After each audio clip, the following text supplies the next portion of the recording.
episode of the Sefer Chatter podcast. I'm Nachi Weinstein. I want to start off this introduction to this episode with a programming update that after this episode, the podcast will turn towards Pesach-related material. There'll be an episode on the blood libels in the late 19th century, at the turn of the 19th and 20th centuries. There'll be an episode on the history of Charoises, something on the Haggadah, and maybe more. So, first of all, if anyone wants to sponsor an episode, you can email me, sfarmchatter@gmail.com, or you can check out the link in the show's notes, whether a general episode or one of these episodes. Also, if you have any other suggestions about Pesach-related material, you can email me and suggest it as well. Also, after Pesach, the plan is to restart the 10 Lost Tribes series. We're about halfway through. I know we paused for a while. That allowed listeners to catch up. Also, there was, like I mentioned a couple weeks ago, there was Purim-related stuff. Now there's Pesach stuff, so it kind of would have been choppy anyways, but that will come back after Pesach. I would also like to mention a Raise It campaign for Sefer that is ongoing now. There have been some of these in the past, those of the Danis Elam, but this is a different kind of campaign than that. This one is a campaign for a 2-volume collection on the Torah titled Adirei HaTorah by Rav Aryeh Gans. This is, Rav Aryeh Gans was on the podcast with Rav Szimonowitz of Ali Zayas, discussing the first 2 volumes called Arzei HaLevanon. For those that have seen it, or you haven't, you can listen to the link to the first episode of the podcast. I'll put a link in the show's notes. It's an interesting collection. It's got things that runs the gamut from every type of thing, every possible source. Very interesting, not your typical kind of collection al Torah, so you can check that out. And now he's trying to publish the next 2 volumes called Adirei HaTorah. So there's a Raise It campaign, and I'll post a link to the campaign in the show's notes, as well as a link if you want to listen to that podcast episode. Please check out and subscribe to the Farm Chatter YouTube channel. There's a couple of videos on there, a Sefer review, some of my library, and hopefully do more in the future. If anyone has any ideas of what they would like to see on the YouTube channel, so different from the podcast, you can email me. Again, it's farmchatter@gmail.com, but you can check out the link and subscribe in the show's notes. Also, subscribe to the Substack, which is a blog, and there you get emailed directly to you. And if anyone wants to write anything, farm reviews, book reviews, and the like, please email me as well. Also, subscribe to the Farm Chatter WhatsApp community, where I post the new farm and books, like what I do on Twitter, X. Some more on there's more pictures and there's more stuff on the WhatsApp, so you can check out the link if you want to sign up for that. And finally, please subscribe, rate, and review the podcast on your favorite podcast listening platform, whether that's Apple, which if it's on Apple, if you can also rate, if you can write a review, much appreciated. Spotify, or 24/6. And about 24/6, I should mention, for those that don't have it, it's terrific, really good service. It's basically Jewish Spotify, so to speak. And now they rolled out CarPlay, Apple CarPlay, Android Auto, which is terrific. So check out 24/6 if you're not familiar with it and you don't have it. I highly recommend it. And finally, about this episode. So enjoy this episode about Zmanim. I don't know that I've done another episode on Zmanim. There's a lot to talk about on Zmanim. And this is a Sefer, a history. There's a history here. This is the author is the nephew of Rav Yisrael Salanter. There's a lot of interesting material in this episode. And if this is something that you enjoyed, you want to hear also more about Svarim on Zmanim or Zmanim in general, also email me and or message me on WhatsApp if you're on the WhatsApp chat and let me know what you think. Enjoy the episode. Hi everyone, welcome to another edition of the Sefer Chatter podcast. On this episode of the podcast, we're going to be joined by Rav Moshe Baruch Kaufman, who is a Rosh Chabur in BMG in Beis Aaron, and he's the Rav in the Maple Shade neighborhood in Toms River, as well as he just published the new edition of the Sefer HaYom, which is on Zmanim, mainly Benesh Moshe, Sesrei Chavim, going through the sugyas. It's from Rav Aryeh Leib Lipkin, Mikratinga, and if the name Lipkin sounds familiar, it's because it is familiar. He's Rav Yisrael Salanter's nephew, and he does quote from his uncle, and we'll talk about that. And this was published 100-something years ago, a little bit more. And this is now a new edition with an introduction, with notes. The notes are actually called Kechavim La'ar. There's the original in the back. There's tables. The Machaber had included various tables, luchas, and now Rabbi Kaufman created new ones for new places. The Machaber was in Russia, so they had Russian tables. Now we're going to have Lakewood and Florida and other Yerushalayim and other places. Yeah, international table. So we'll talk about that. And there's appendices and there's many other things in this beautiful new edition Sefer. And so we'll talk about that, and we'll talk about Zmanim. And it's interesting even for people maybe not so interested in Zmanim, even though it's a Zmanim topic. So thank you, Rabbi Kaufman, for joining me. Okay. So let's start off. First, tell the listeners a little bit about yourself and your background. Okay, so I'll give my background, how I got actually into the Sugi of Zmanim and where I come into the Sefer R HaYom. I would say when I was still a bacher, I went to Eretz Yisrael, and I noticed that in Eretz Yisrael, people aren't keeping Rabbeinu Tam. And growing up in New York, and was pretty old the Bnei Torah, and like Moshe says, Bnei Torah Shemayim, especially in the Chassidish Kehilas. It was someone who did Malacha Matzah Shabbos, before 72, was looked at as big no-no. And you come to Eretz Yisrael and you see Lachash V'Yidin, and no one's keeping 72. And it bothered me something Shaila, such from the Dvarim Chamurim, Issa Skila, and week after week, and people just not keeping Shabbos. So I started going through the sugya, and at that time, the Sefer that had come out recently was Zmanim Ba'alacha from Rav Benish, which he has a Chaim Pinchas Benish. He's the encyclopedia for Zmanim, and I started going through his Sefer and then looking through all the Minhagim, and over the years, getting more and more involved in the sugya of Zmanim. Then I learned in the Chapura here in Yeshiva a few times. And then I started to see that the whole fixed minutes, 72, and other cheshbainis of fixed minutes as opposed to alternate degrees is not pashut. And I was trying to understand the Biur Gra, and finally I found this Sefer, the R HaYom, and I saw that it was never really reprinted, or no one really paid attention to it. So I wanted to show that really these Yesodis are not, nowadays it's already an old thing.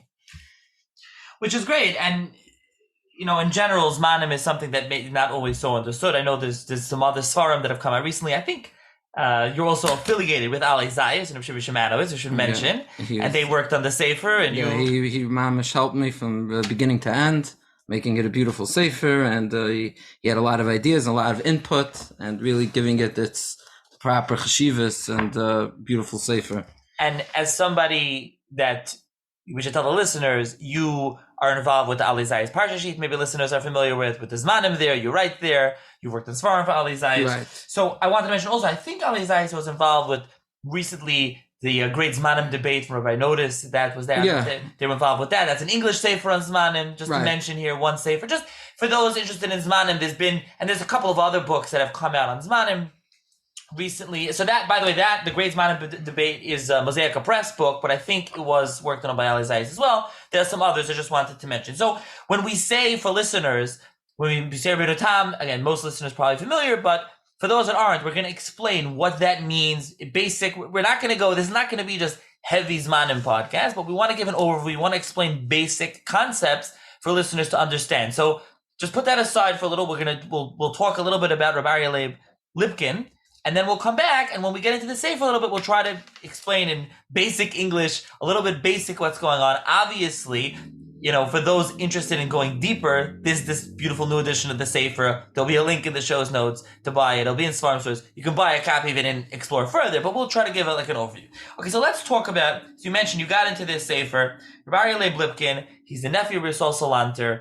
What's his biography? When's he born? Where's he from? Who are his Rebbeim? What's his story? Right. Okay, so Rav Aryeh Leib Lipkin, I didn't know too much about him, and definitely if you look, Rav Aryeh Lipkin, Kratinga, who is that? And besides, the Rav Yisrael Salanter's nephew, not too much is known about him. But the truth is, anyone who has a Vilna Shas knows in the back there's a Hagoy's Ben Aryeh, and a lot of the new Gemaras printed Beis Non Aleph Reish. These Hagoy's Ben Aryeh are actually from Reb Zev Lipkin, who's Rav Yisrael Salanter's father, who's the grandfather of the Mechaber. And he was with Ben Aryeh, which is who Rav Aryeh Leib's named after, his great-grandfather. So this really goes back already, the early 1800s. Reb Zev Lipkin was the Rav in Telz, the grandfather Mechaber, and he had Hagoyis on Shas from his Gemara, and his grandson, Rav Aryeh Leib, wanted to print. Now, not only is Hagoyis on Shas, there's also Hagoyis on the Rif, it's Hagoyis on some on the Rambam, so it's really... and on Shulchan Aruch. And you look in the Friedman Shulchan Aruch, they have in the back also Ben Aryeh. Now, A lot of times in these Hagoyes Ben Aryeh, there's brackets, there's parentheses, there's Amar Masader, Amar Koisev, and that's all from him. So really, there's shtiklach when you're learning Gemara that you'll see in the Hagoyes Ben Aryeh, in the brackets, that actually come from this Mechaber. He's talking Mechaber, a lot of Sfarim. He has Sfar on Kabbalah, and Sfarim, Sefer put out Divrei Yedidya on Shir Hashirim.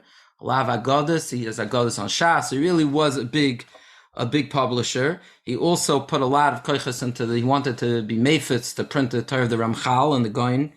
The Imri Noyam, which is the Chedush Agra on Brachas.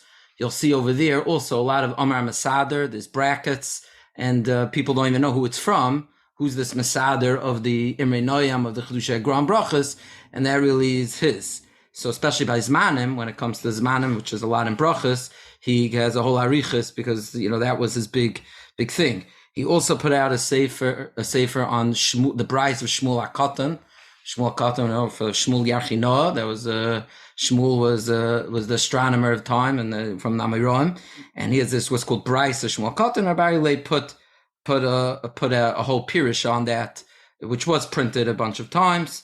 And there's a lot of astronomy also in his farm that he brings from the science of his time as well. He throughout his Sefer, especially in Ben Hashmashas, he says many times he doesn't want to rely on what people say. He wants to see what people observe. So there was at that time a little before him Rav Yosef Schwartz, famous to a Shemesh, and his farm on the geography of Eretz Yisrael. Divrei Yosef, Chuvas, a lot of his stuff hasn't been printed either. A very fascinating person. I'm sure you're familiar with the Divrei Yosef. I actually, I haven't spoken on the podcast. I believe Rabbi Ralbag from Lakewood, they're related. That's true. Right.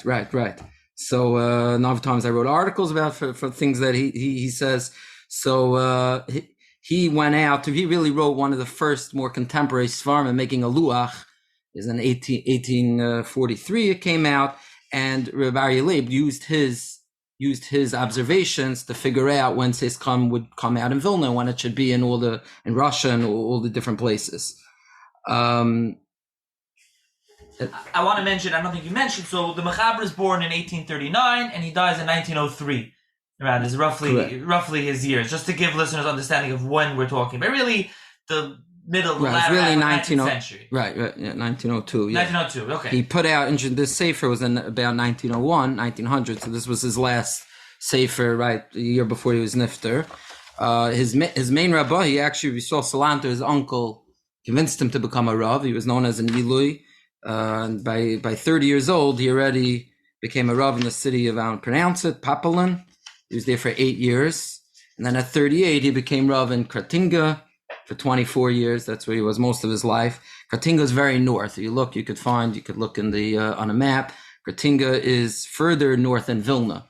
Vilna is 54 degrees latitude, and Kratinga is about 56. Not as north as St. Petersburg, which is where Peterburg, which is Rav Yisrael Peterburger, which we'll talk about, who was Rav Yisrael Salanter's big Talmud and a big friend of Rav Aryeh Leib. But it was very high up, and this is where he started to go into when Tzesek Chavon would be in all these places. And that's what he puts in his Luchas. In the Luchas in the back, we mentioned he has 3 cities, which is probably to cover the big cities. Varsha is Warsaw, Vilna, and Libui, which was seems to be more of a resort town that people went to in the in the summer, in the Ben Zmanim, the Dacha. So that was higher up. That was approximately where Kratinga is. So these were very, very, very northern cities. Yeah, Kratinga. I'm looking at a map, and I can link to it in the show's notes if anyone's interested in clicking on the link, see where it's in the map. It's the northwest of Lithuania. It's on the water. It looks like it's on the border, almost near Latvia, up in the north. So yeah, it is all the way up to the north of Lithuania. Just to tell listeners where it is up there. Okay, continue. Okay, so mentioning the another big piece here which actually I made an appendix in the back. The first nisbach is people always want to know what in Lita did they accept the gross shita of starting of stopping to do malacha erev Shabbos at Shkia, And, in the history, it took a long time for the Gra's Shita to become accepted. And the Rav Aryeh Leib, you see, even in his time, he's writing the Sefer 1900, it wasn't 100% as a given. And he's really writing very sharply that you have to do the Gra. On Erev Shabbos, you have to stop doing Melacha Shkia. And now you see here in context, it's a response to Rav Yisrael Petterberger, who put out a tshuva. The tshuvas of Rav Yisrael Petterberger were printed way after he wrote the tshuva. So the tshuva was written Tafresh Chav Zayin, 1867, but he didn't print it till 1881. Tafresh Mem Aleph, that's when the Shas Tshuvas Pri Yitzchak came out. Which, by the way, for listeners, is back in print. It was redone a couple years ago. It was out of print. Now it just came back in print. No, it's a new print, or just the old print was No, the new print. There's a new print. It's a black basic new print, but even that was out of print. Now it's back in print. So let me ask you. So we'll get to that. And that's really the appendix, and I do want to get to that. And like you say, the appendix, as you bring the back and forth, and the luchas, the originals that you prepared, really historically are very interesting to see, and you can learn a lot. But let's leave that till we give a little bit of overview. Let me ask you, two other things about him. You mentioned he's into Kabbalah a little bit, and other Sefarim he wrote. Did he write other Sefarim on astronomy? Was he into astronomy? Was that something? Yes. The reason why you see he's into astronomy. So first of all, again, he wrote this Pir Shvilei HaMa'oros on the Braisa Shmuel HaKatan. As we know, Shmuel Yarchinoi was called in the Gemara, the lunar Shmuel. So Shmuel, we know the Tkufa Shmuel in the Gemara in Erevin Nun Vav. Shmuel was very baki b'shukid arda b'shvili rekiyakim shukid arda. So Rav Aryeh Leib put a very extensive pirish on this Braisa Shvil Ma'aris. I mentioned it was printed a few times. Also in his Imrei on the Chedushay Gra Brachas, whenever there's something to do, Alois Shachar, first Mishnah in Brachas, the second Mishnah Mishiakar, he has big arichas. He has Agadas on Shas, which we printed in the back of his Divrei Yedidya, which he named after his father, Rav Yedidya Lipkin, who was the brother of Rav Yisrael Salanter. He has a pirish pasuk by pasuk of Shir Shirim. And in the back, he has Biurei Agadas on Shas. And half of those Biurei Agadas are all, whenever there's a sugya that has to do, there's a sugya on Sukkah about eclipses, he explains the whole arichas. When it comes to Tkufas, it comes to Zmanim, all these types of astronomical sugyas, he gets very involved in. His Sefer on Kabbalah is Klolei Scholas HaChachma. I should tell you that now that actually is I think the only Sefer before our HaYom that was reprinted. And it's reprinted with a bunch of, it's basically Kabbalah 101. He gives you basic Klolei Scholas HaChachma in the first Sefer in Kabbalah that person learned. He had some shaychas with the Leshem. I think Yeshurun did something on that, explaining his back and forth to Leshem, and that's what the Ramchal and the Gra, he wanted to also work on the Kabbalah Svar. So, you're right, you mentioned the Leshem being Shlomo Yashiv, the grandfather of Yashiv, the Makubal, the Lithuanian Makubal, and you mentioned, I think in your Toldus, you do mention this right. Article in Yeshurun. I think it's in Yeshurun, in the Yeshurun journal, in Rav David Kamenetsky wrote it. It's in here, it's Chaf Gimel. Okay, right. So, another thing about, we mentioned is that his name is Lipkin, and he's Rav Yisrael Salanter's nephew. So right away when you open the Sefer, it's just interesting to read the first paragraph. I really enjoyed actually reading it. You really get a feel. Sometimes you read the beginning of a Sefer, you can get a feel of the Mechaber and his personality. Sometimes not. This one you really do. To me, it seems like his personality jumps out at you because he starts off, says, Baruch Hashem es Baruch Asher Azorani ala Sefer Zal Dina ben Hashmoshes. Blessed be Hashem who helped me publish the Sefer on Dina ben Hashmoshes. The Sefer Hazeh nimtza boy dvarim lahakol v'dvarim lahacher. And in this Sefer, you can find things that are lenient and things that are stringent. V'hine im yukublu dvarai, if you accept my words, zois lo yadati, I have no idea. I don't know if you'll accept my words. Aval zois avakish v'azir me'oi, but this I ask and I warn you. Ki mi sheyismech ala Sefer Hazeh, somebody who relies on this book, lases k'maya kula shabai, to do the leniencies of the book. You are required to do also the stringencies. You can't just pick the coolest.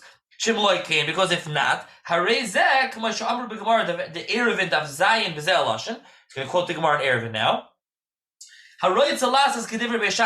Someone who wants to do like Beis Shammai, go ahead. You can do it. You want to do like Beis Hillel, you can do like Beis Hillel. Kikuli Demar, Hareza Rasha. You want to pick the coolest of Beis Shammai, the coolest himself, you're Rasha. You cannot do that. Ad Kalash Nagamar.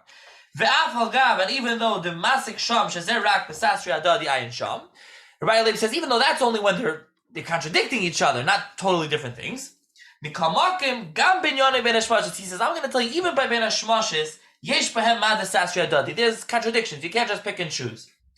Uve Amrli Kvoi Doidi Admar Hagoyin Hagodol. Sia Tzadik Yisrael. There you go. Chulu Kikeshes. Rav Yisrael Salanter Zatzal. So now he's quoting his uncle. He obviously has a shaykhis. She'a'oisek Keshitas Hagrozal, which we're going to get to. Someone who does like the Vilna Goyin, Be'inyan Ben Hashmashas, Be'mata Shabbos Kodesh, Mechuyev Lasis Keshitas Hagrozal Be'erev Shabbos, L'inyan Hascholas Ben Hashmashas, Shumiyad Achar Shkia. So if you pick like the Vilna Goyin and Ben Hashmashas, Mata Shabbos, you better do like him Erev Shabbos, which means that it starts right away at the Shkia. You can't pick and choose. V'imloi Osakain, Hu Ketarti Desasri Adodi. And then he brings V'oid Shemati Mikvoi Doidi Zatzal. So he keeps going. And I'm going to stop over there. I think, first of all, it just gives you kind of his personality, I think. You really, you hear him talking to you. I mean, he lived 100 years ago, but you kind of hear it. And also, you see it in the relationship with Rav Yisrael Salanter. So, do we see often that he's quoting Rav Yisrael Salanter throughout the Sefer? Yeah, so first of all, you stop short from the second piece we saw Salanter. It is actually very interesting, the next paragraph, because it's very debatable. This actually is quoted. I saw in the Hagra biography, they mentioned this to Reb Chaim Kanievsky, and he didn't hold this was Mochach. He didn't hold like Rav Aryeh Leib, but he says, Rav Aryeh Leib says, he says he heard from Doidi, from Yisrael Salanter, that be'etzem there's a cheshbon when the Gra argues against everyone else. So you have the people who like the Gronik, right? The people they always do like the Gra. So he says they're mechuyev to do all the chumras of the Gra. He tells to, let's say, like Chadash. He says you can't. He's saying even more. I mean, number one, he's saying in Ben Hashmashas, what you read, that you can't take Erev Shabbos, do Malach after Shkia, and then Matzah Shabbos do the Gra, right?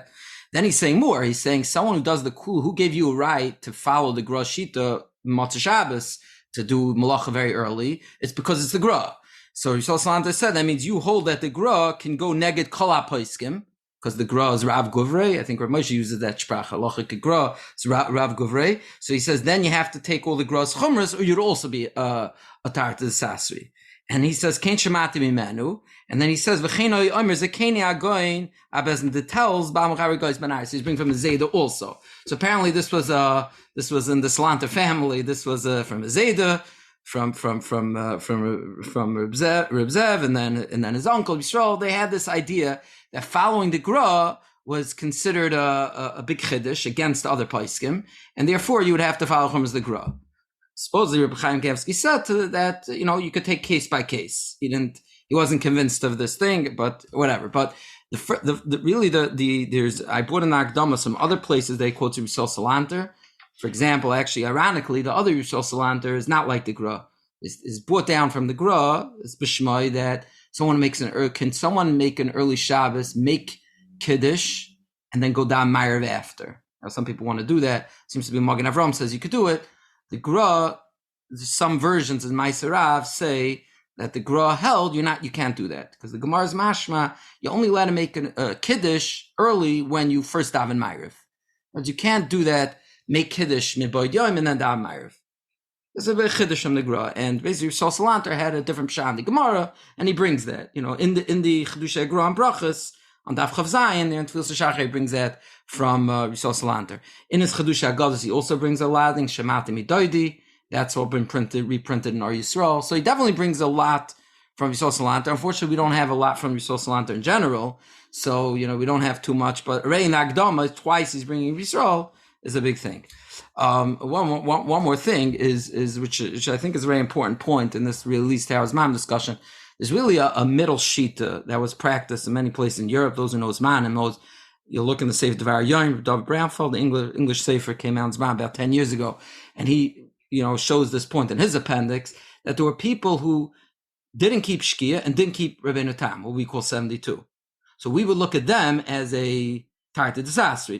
That's probably really what Yisrael Salanter is going on. He's going on that Hanhaga to say that that Erev Shabbos, it's still Yom after Shkia, because don't forget, in these places in Europe, it took very long to get dark. So 10, 20 minutes after Shkia, it was still pretty light outside. They did Malacha. And then Matzah Shabbos, they just looked at 3 stars, which again, in Vilna didn't come that early, maybe came 55 minutes after Shkia, right? So they did Malacha Erev Shabbos, so 25 minutes after Shkia, and then Matzah Shabbos 55, which today we would say is Mamash Chayv Skila.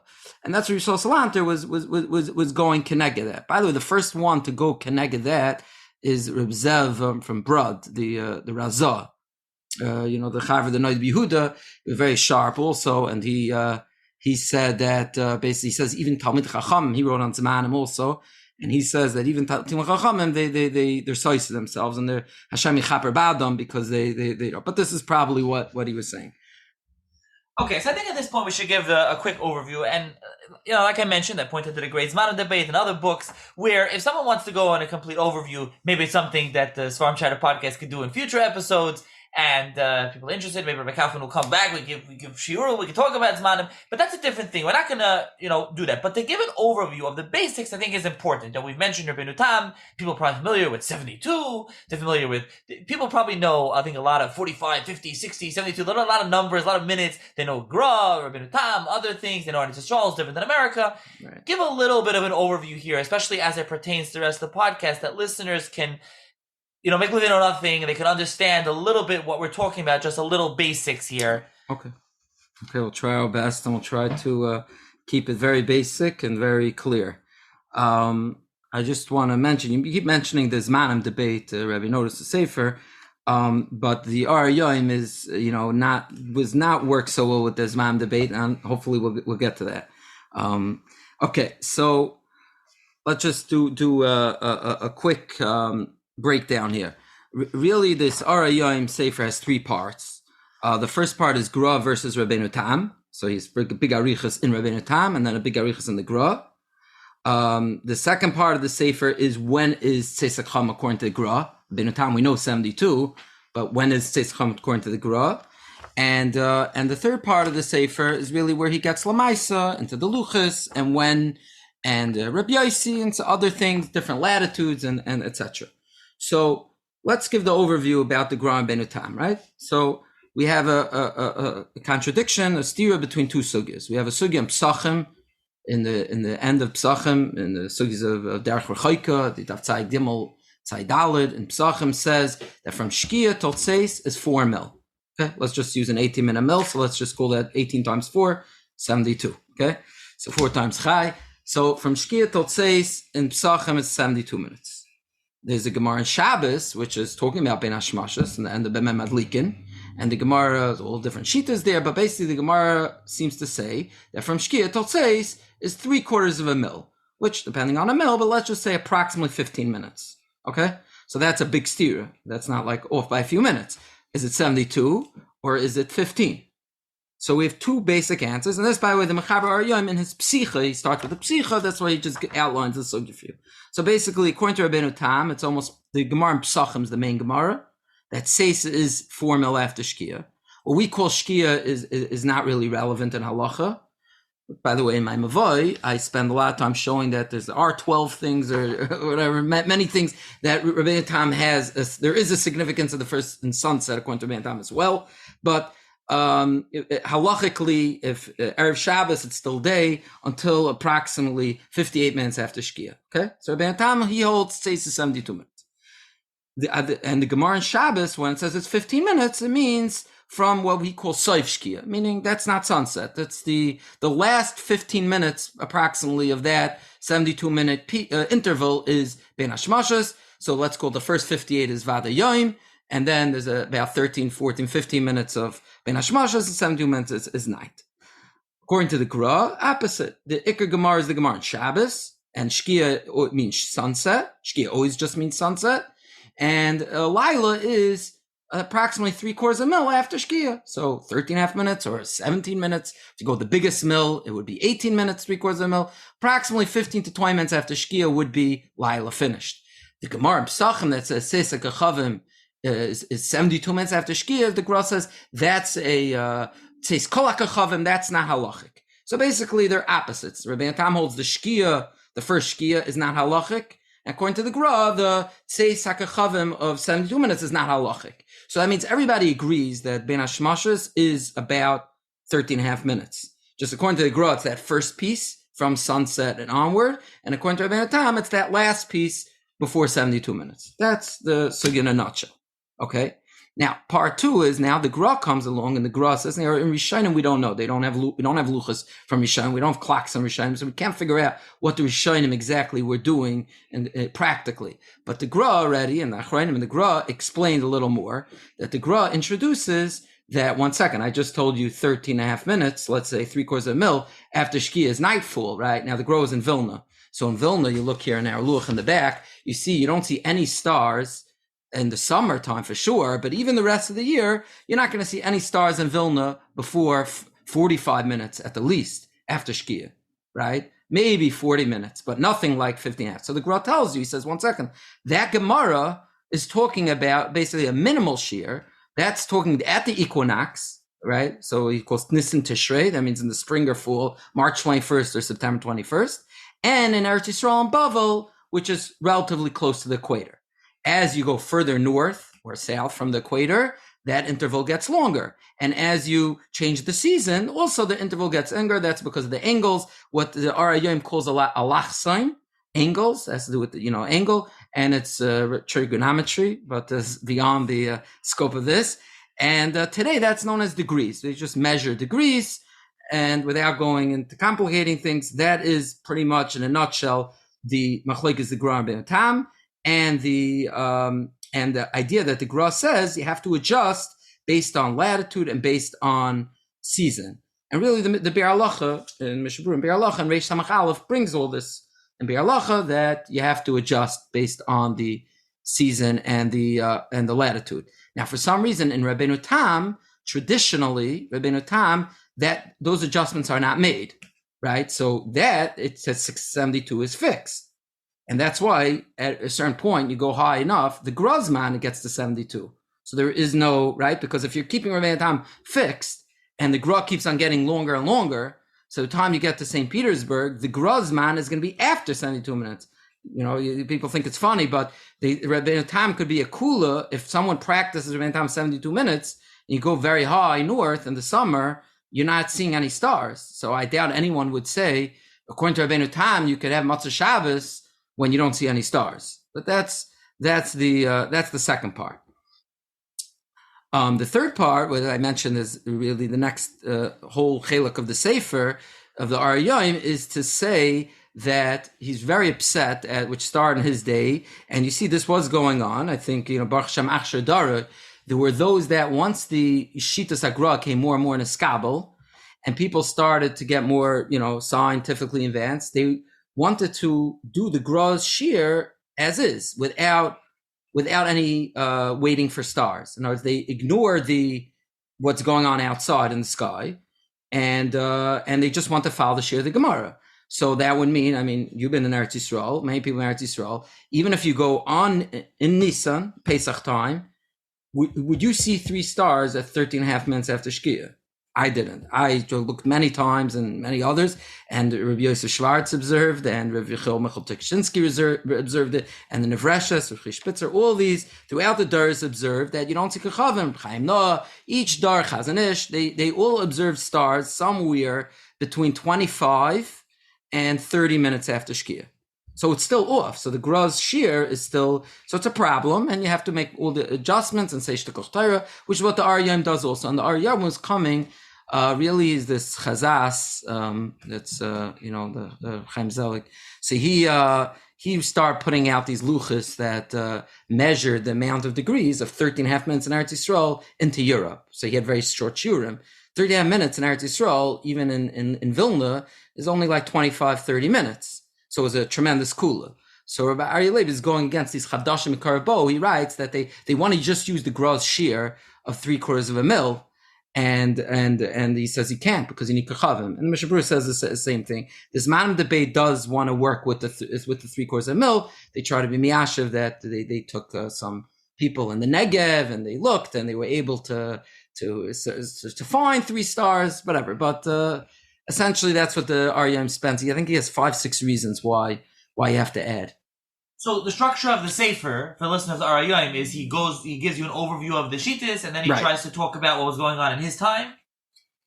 So he doesn't, until the end, he doesn't really get to what's going on in his time. He's very much involved in the sugya. He digresses a lot also.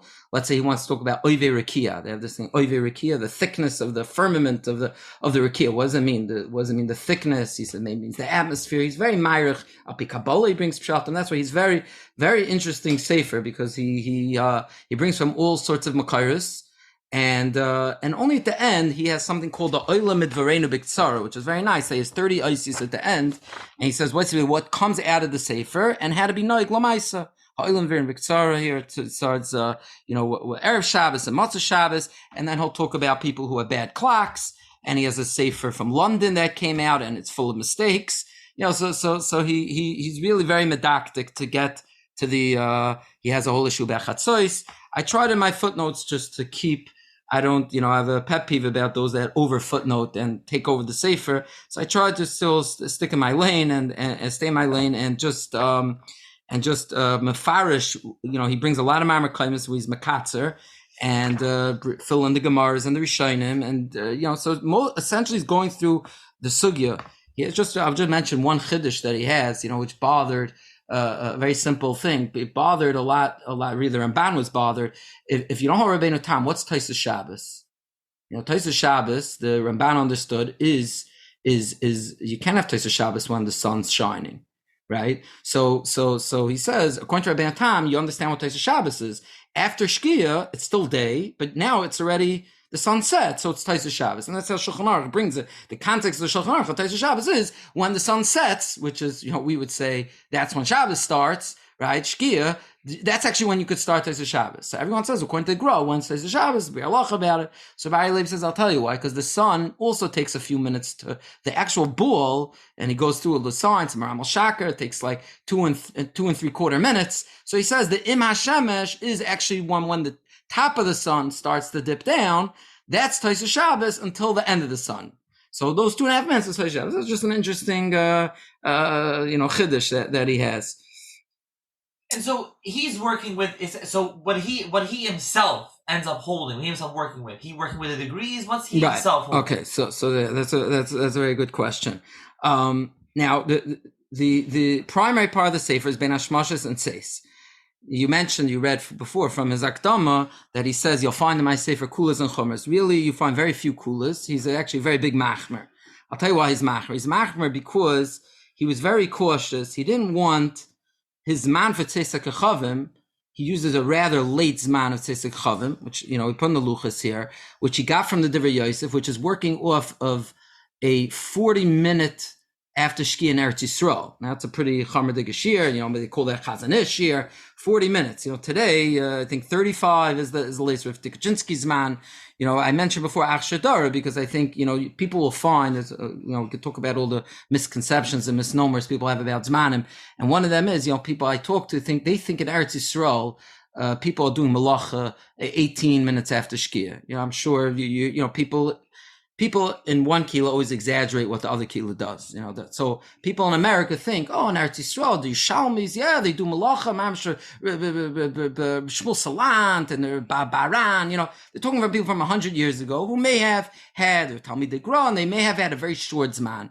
But a lot of them are exaggerated. And even in the Divrei Yosef, in his Hakdama, there's Askama from the Rishon LeZion, Rabbi Gagin at the time in 1843. And the Divrei Yosef writes that people are doing Malacha in Yerushalayim 20 minutes after Shkia.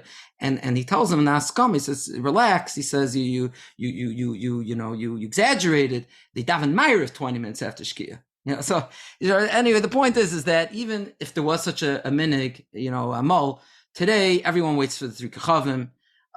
Like I said, it's maybe 30 minutes, 32 minutes, 35 minutes, depending, it varies a little in the season, not too much in Eretz Yisrael, but Rav Aryeh Leib wasn't happy to use, what he calls for Tanim. He used a very late shear. So he used 40 minutes in Yerushalayim, which in Vilna went in the summer to over almost 2 hours. Okay. And this is before Rabbeinu Tam, right? This gets to, I think, 1 hour and 103 minutes. In Vilna, so that's in degrees. That's it's almost 9.5 degrees, which is the longest year people use 8.5. But in Lakewood, New York, it would be about 56 minutes. So it's not so or Moshe's 50 minutes, which is 8.5 degrees. This is like another degree. So it would come out, a little later. So I was saying that's first of all, that's one chumrah. He has his other chumrah, which would begin to get alois shachar, using degrees, which in Vilna, at least 2 months a year starts at midnight. So that's also, if you want to get up Shavas B'Tamas to eat, you would have to, be chatzos. That's so he doesn't come toward on the end. He comes to Allah Lamaisa.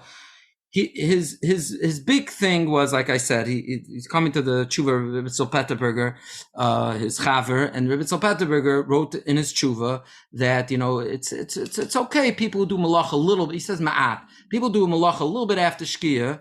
Like I said, he wrote that tshuva in 1867. So apparently it still wasn't accepted, the Gra. I mean, the Gra was nifter 1797. So this is talking about 70 years, right, after the Gra's Ptira, and it still wasn't, even in Lita, it was not 100% that everyone, was Parish Malach at Shkia.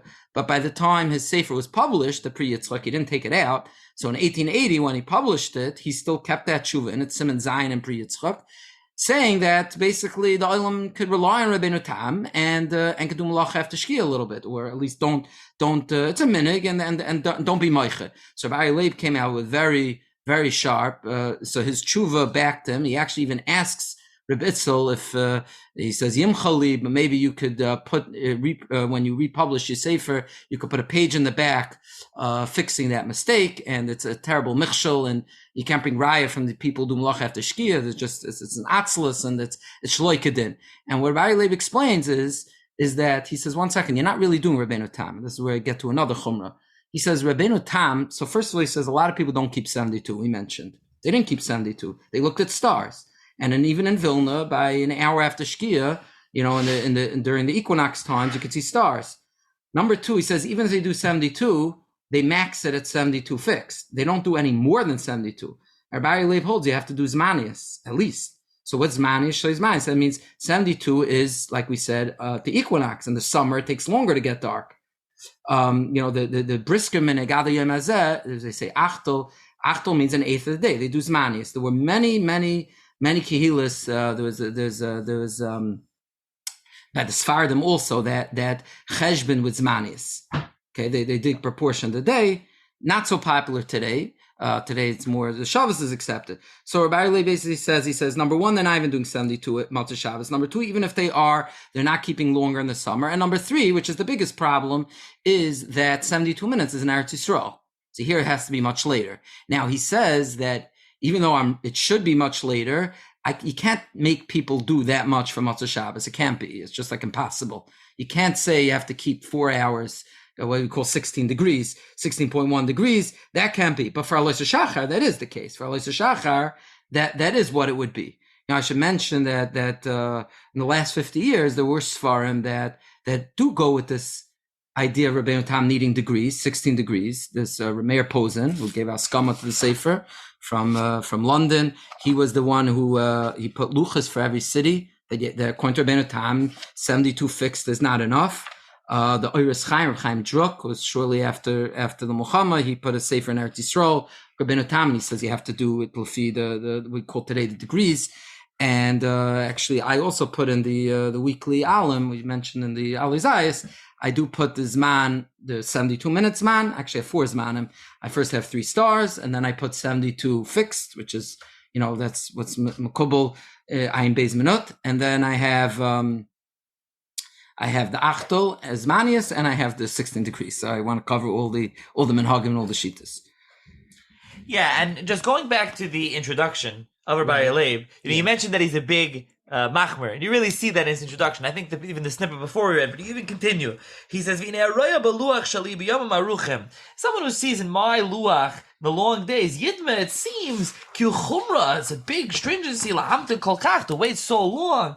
Aval Yoda, you should know, she'ein zeh chumra. It's not a chumra. Rak shekeinu cheshbonis hatchuna shebiyom aruchim. Mitayrech harbe yoyser mekafi yoim benini yoyser mekafi cheshbon zmanius. Vein l'hakol b'zeh. Basically saying that's the reality. That's what it is. I don't know what I'm going to do. V'yesh l'tmaya, and he says, question, lama zeh einin halacha zois. Why this halacha shehi chamura mo'ayid? It's very, very chamer. The suffix is a Shabbos hachamura.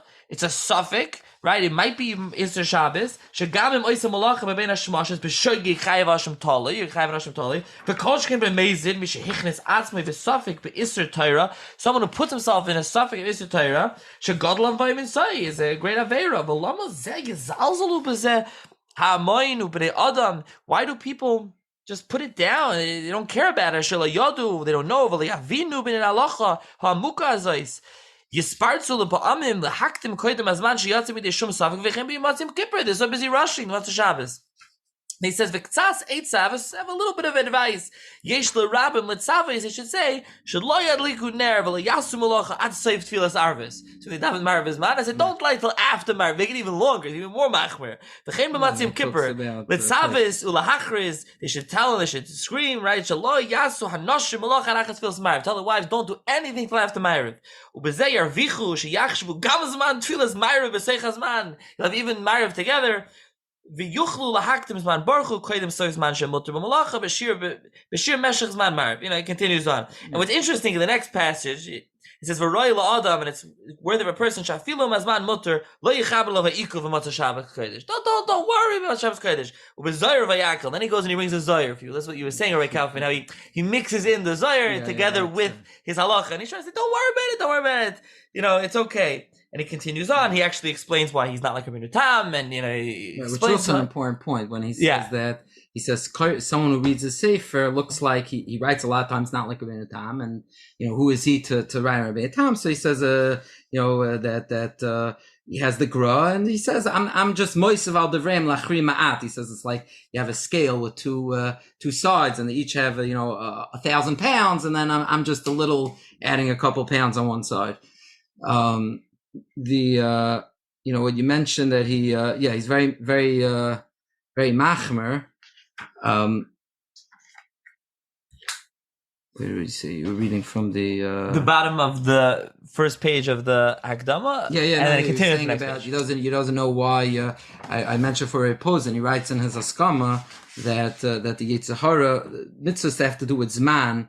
The Yetzer Hara is a special Yetzer Hara because a person when he's meshubet to his adon constantly. In other words, always Zmanim type of things mean you're not free on your time. You have Zman Krishman, so Zman Tefillah, and Mincha, and Ma'ariv, and Shabbos. So there's an interesting Yetzer Hara especially. So let me ask you now a question.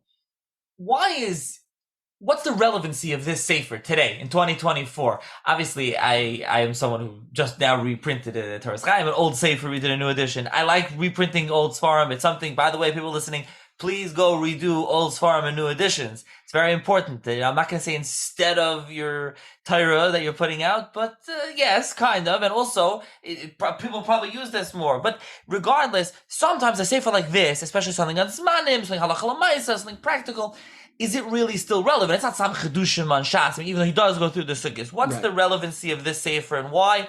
This goes back to the beginning, really, but why did you choose to really republish this Sefer? Right.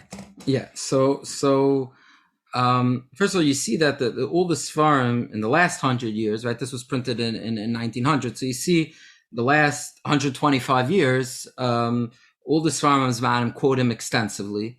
He's a big makar because sometimes the Zmanim Sfarim that the closer to our time they came out, the advantage was they were more hands-on.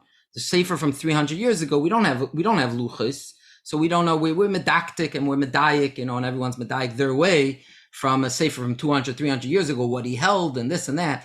The later you get, the more relevant it is. Number two, Rav Aryeh Leib, besides him being a Rav, he wasn't just someone who wrote on Zmanim. He was a tremendous Rav, Talmud Chacham and everything, and his yichus, and there's a lot there. But he also made the luchas for Vilna over 20 years. I actually produced in the Sefer in the back one such luach. If you look over here in Tafresh Nun Tes, but he already started. He was only 40 years old. He started in Tafresh Mem. You could see in the Hebrew books has all these luchas actually still. He's produced the luchas for Vilna, which is, Ir Ve'em Yisrael. For 40 years, he was the oirach of the luchas. He put in ha'aris, and you see he was already putting explanations of the luchas, the different Zmanim. So he definitely was involved in Zmanim, not just writing a Sefer in the Sugya, but he was very hands-on with his luach. Now, the Zmanim fight, like you call this great Zmanim debate, Zmanim fights still go on today because we come to Tanesim and, the question of Alois Shachar, and you'll see, sometimes you see a smorgasbord of Zmanim, you see, many different Zmanim, and no one really knows what to do, and it confuses people. But what was really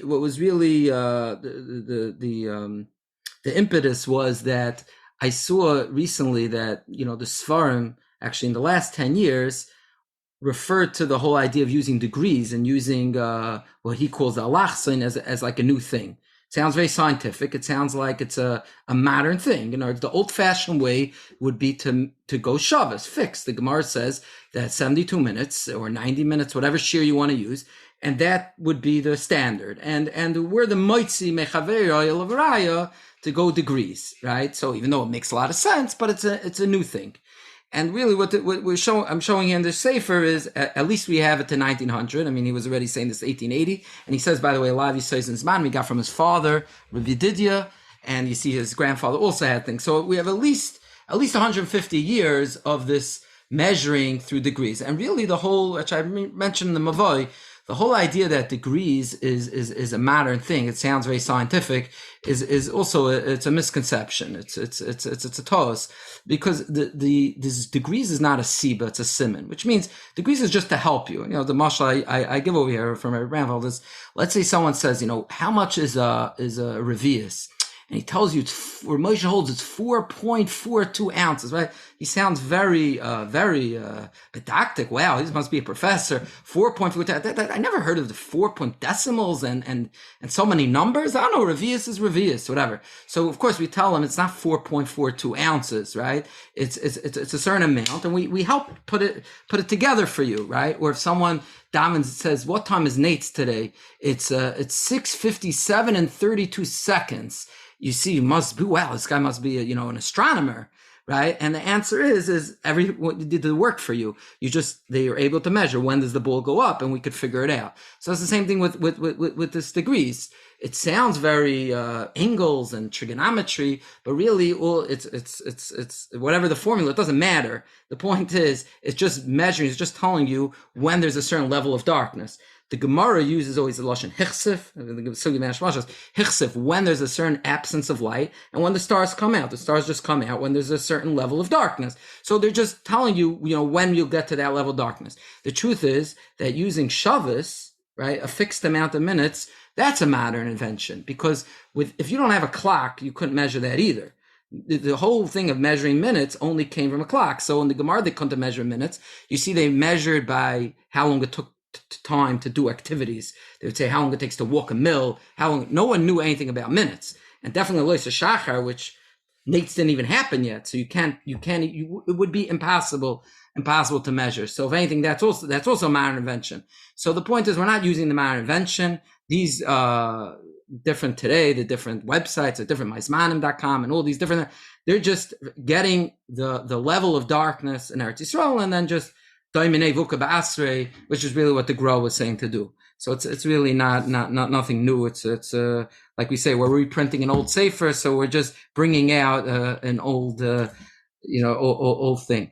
I heard from Nosson Klugman. Nosson Klugman.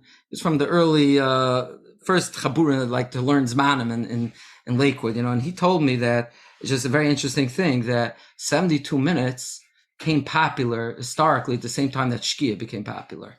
It's not a very fascinating thing. It would be very ironic that when people started to notice Shkia, why? Because till the Gra's Shita came popular, people didn't even look at Shkia. Now people tell you who looked at Shkia. So I'll tell you a secret. If you don't know when Shkia is, you're not going to know when 72 Shabbos is.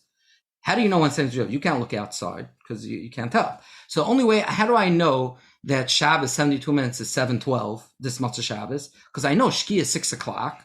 So now I could calculate 72 minutes is 7:12. If you don't know when Shkia is, so till we're saying the 1850s, 1860s, they didn't care about Shkia. They just looked what 3 stars was. And Ben Shmash's was, 15, 20, half hour before then. So there's no way of doing 72. When they start to see, wait, one second, the Gra and then the Baal Tanya also held like that you have to do Shkia.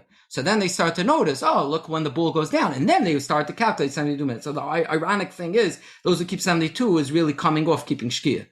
So that's an interesting point. But he was telling me that people don't understand the Gra, and that's why I think that the Sefer and the Luchas bring out how different we are than Vilna.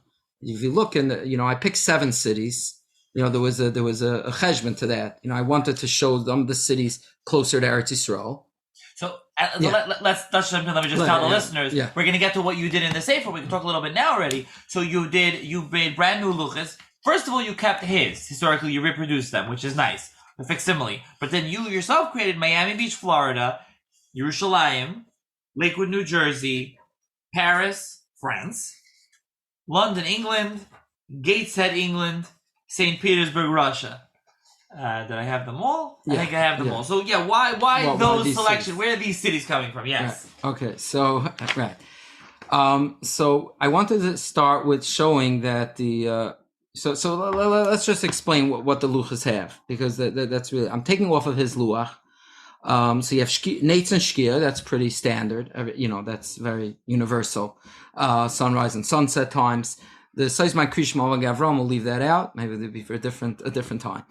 So I made 2 columns for Tseis, because Rav Aryeh Leib, really, in his luach, he only has Tseis Chum Ketanim, which he's using for Shabbos, which is a tremendous chumrah, like I mentioned earlier. He's working off a 40-minute. But in his tshuva, he says half hour. He uses a more of a Tseis Chum Beinanim. Now, it's really Beinanim and Ketanim. Not going to get into one from Mitzvah Rabbanon, one from Mitzvah D'Oraisa. So, ending a Tainus is not the same as Shabbos. There's also another misconception. People have one Zman for Tseis, 50 minutes. Well, you have to know. You're talking about Shabbos, you're talking about Krishma, you're talking about a D'Rabbanon, a D'Oraisa.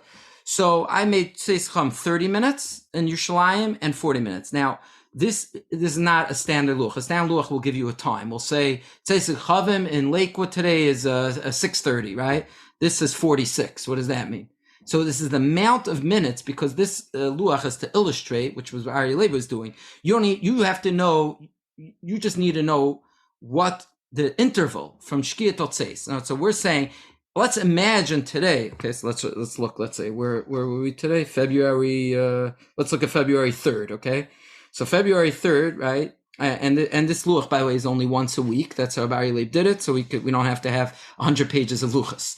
Okay, so every city is just 2 pages. So we look, let's say February 3rd, and we're seeing that in Lakewood, the Tseis Chavim would be 47 minutes after Shkia. If in Yerushalayim today would be 40.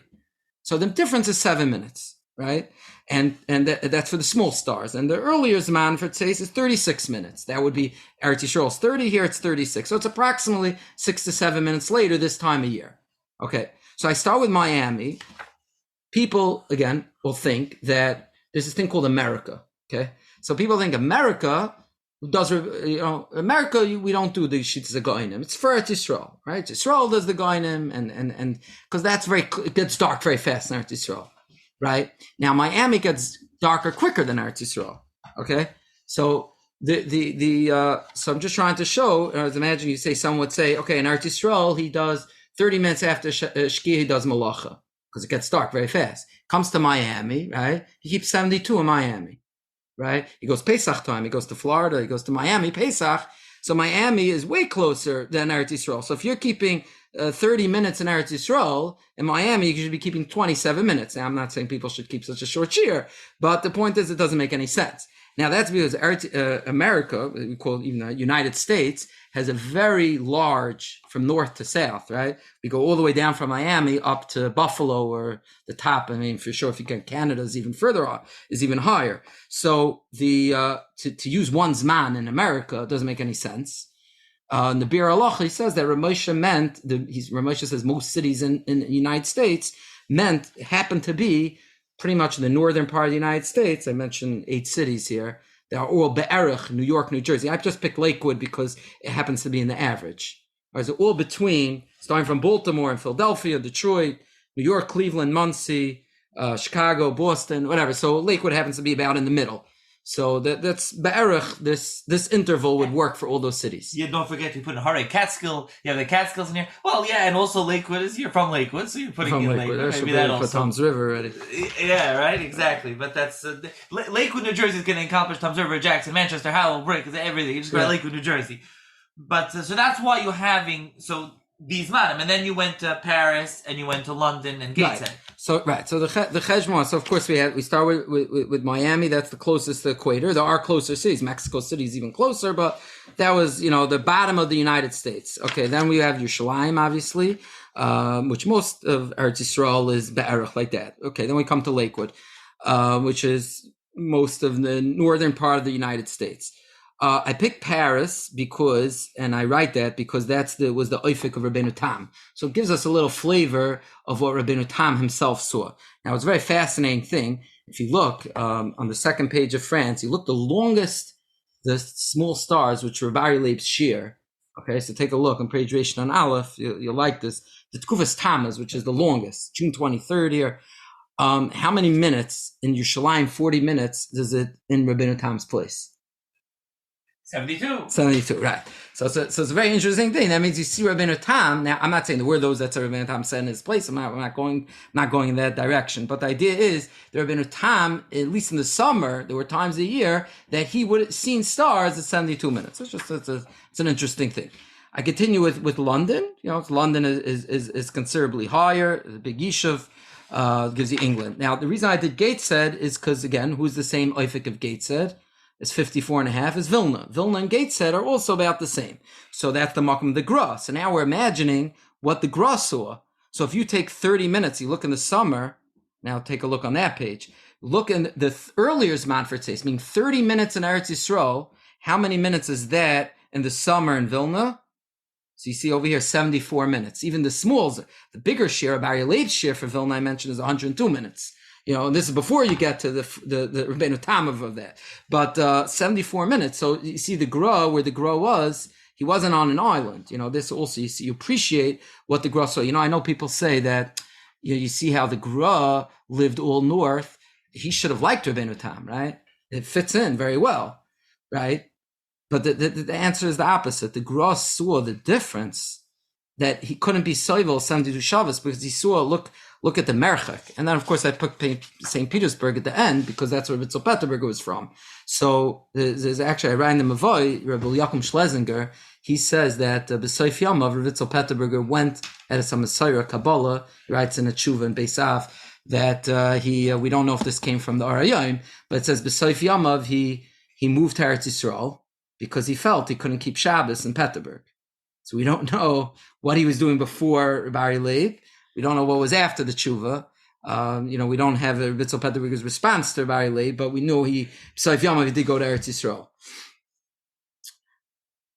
So we mentioned that your Luach. We've mentioned a couple of times you have the tshuva of the Pri Yitzchak and the response. As another appendix, you mentioned your Mavai. Maybe talk a little bit more what you did there. You have the Toldus of the Rav Aryeh Leib, you have his history, and then you have another thing also, I think you have from Rav Shaul Katz, you included something else in here. Some are from Shaul Katz. I also, Shaul Katz in his Askama also, mentions that, again, I mentioned also that Rav Aryeh Leib does not doesn't take into account as middle shita, it's known as the Minchas Kayin. He just has Gra and Rabbeinu Tam, and that's it. He doesn't deal with, he doesn't have it sad of after Shkia's day and when you see stars at night. Really that's known as Reb Moshe's Tzeis.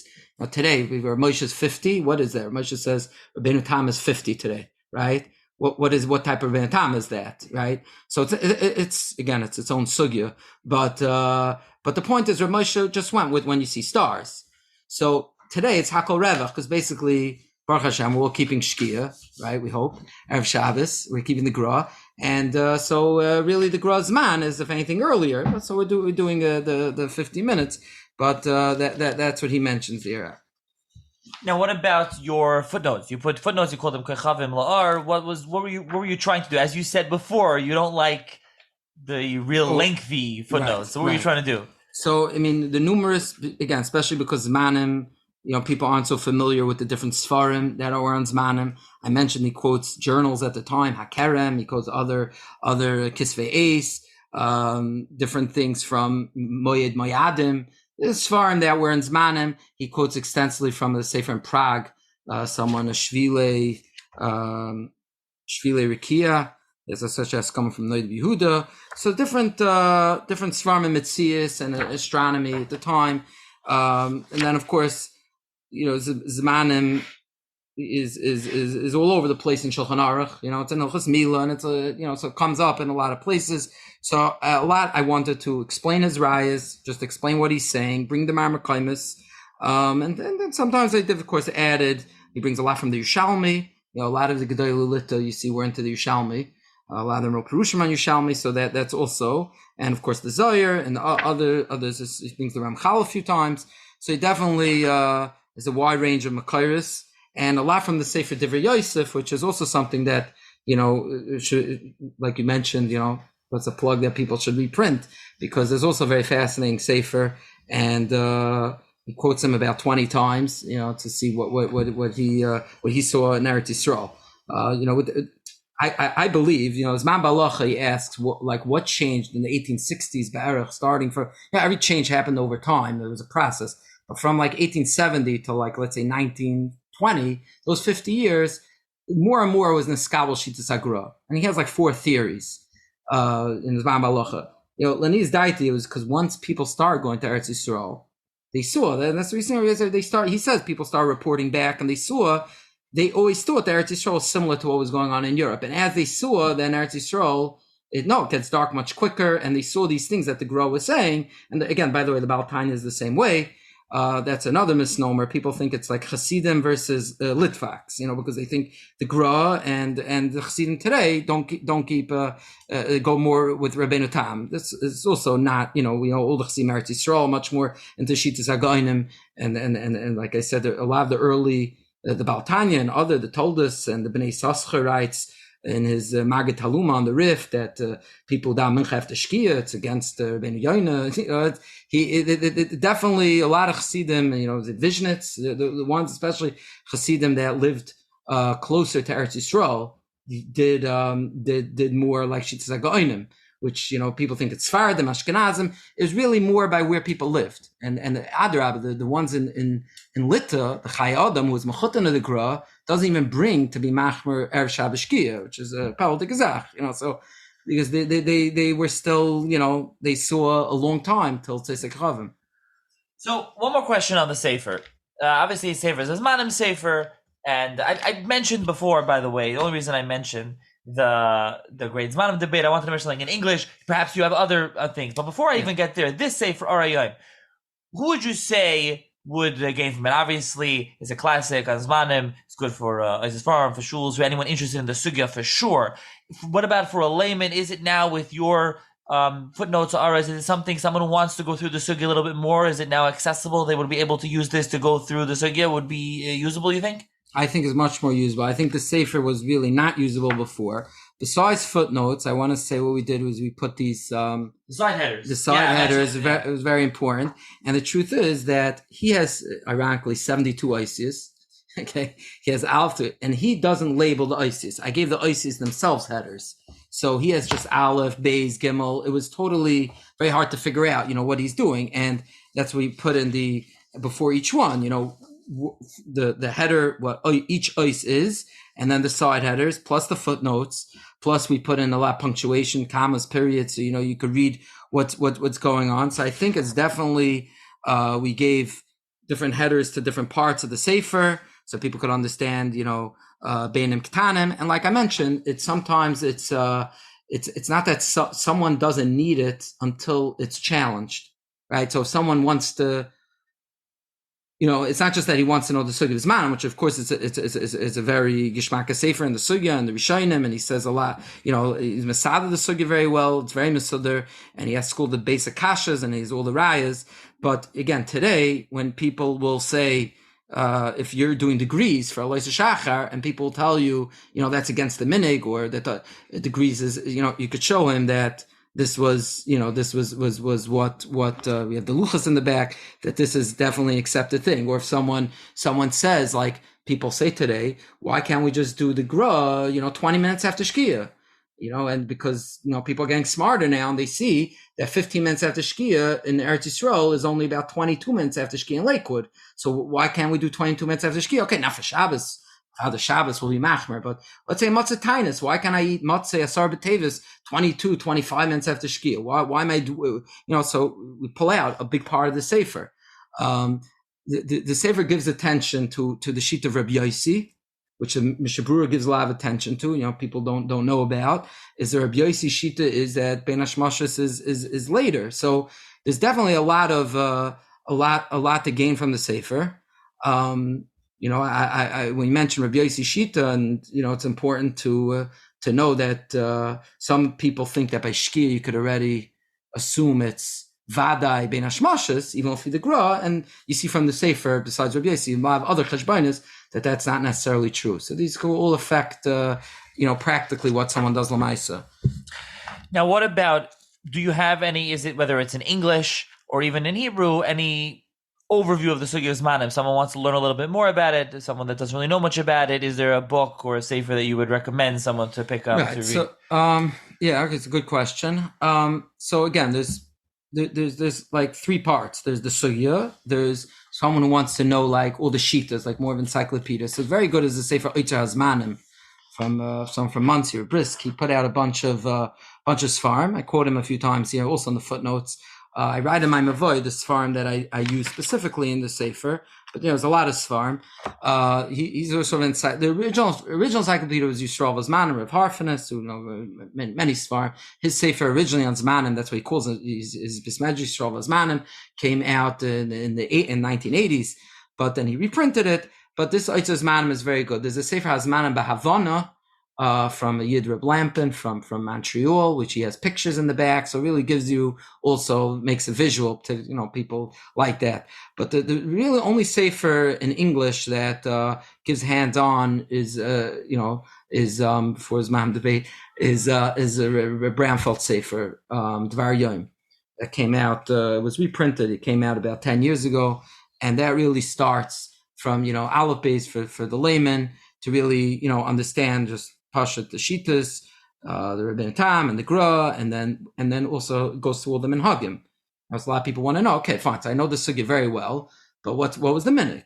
What was the Minig in Eretz Yisrael? What was the Minig in the Rishayim? What was the Minig in Tam Nachrayim? What are all the Luchas? What did Keilas do? What did people want to do Lamaisa? And by the way, these things aren't clear cut. Everyone says different, and every kilo is different, every country is different. So there's that part of it, but that's pretty much, there hasn't been a Rabbi Granick, also Moshe Granick, he put out a Sefer Zmanim. Also, I think Mosaic Press also. Mosaic, that was also Mosaic. So there are, so slowly, coming out even in English, Sfarim on Zmanim. But then the Luchas themselves, people print Luchas now, start also printing, introductions and appendixes, and we'll go with that. Okay, so I'll try to link to some of that in the show's notes. I'll link to the Sefer, and also I will link to the Alei Zayas Parsha Sheet for those interested, the Olin, because you write there and you have your Luchas there. Anyone interested in your Zmanim are there. And I will say to the listeners, if you did enjoy this Zmanim, I don't want to do overload. I know we have some other things we could talk about. There's plenty more. But if you're interested, let me know. Email me, WhatsApp me, and we can perhaps do some more things this Zmanim with Rabbi Kaufman, with others, and dive in a little bit more to the Sugya of Zmanim, and there's a lot more to talk about and to discuss in this. And thank you, Rabbi Kaufman. Thank you very much for joining me.